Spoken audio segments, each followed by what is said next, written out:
So are you more of a leader or are you more of a manager?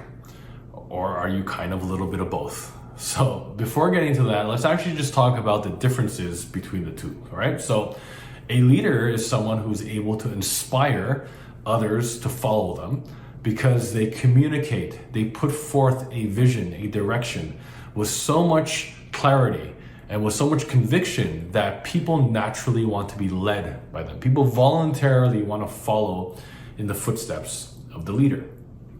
A manager, on the other hand, is someone who's given a certain set of goals and objectives and delivers those goals and objectives through their team and through managing the performance of their team. Okay, so one of the roles, the leader role, is completely people oriented. It's all about motivating people, inspiring people, giving that clarity of what that future path is so that people naturally follow. The manager role is more of a results, goals, and objectives expectation role. Okay, it's really more about delivering on those things. Okay, so the question is, how much of each should you be? And in your organization, what's the expectation for you to be more of a manager or more of a leader? That really comes down, to the individual organization, and we'll talk about that in a sec. But what I can say is that, to be a great manager, you have to be a good leader.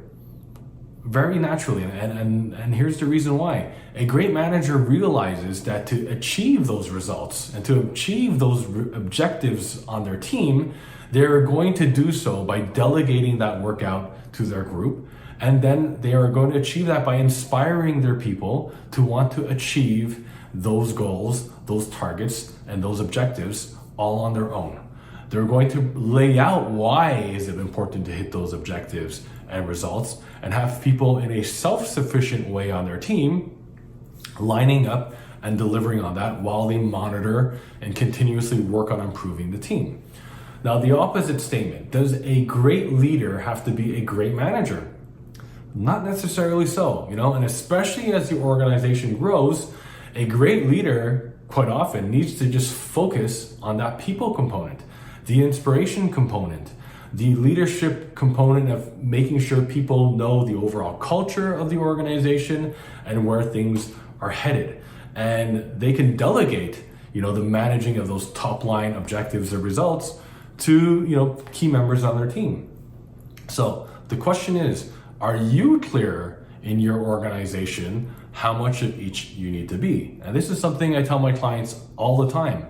Only when you lay out to your entire management team and all roles in there what the ratio is that you're expecting from everyone of leader and manager, can you really get that clarity so that you can actually develop and coach people to succeed in their role.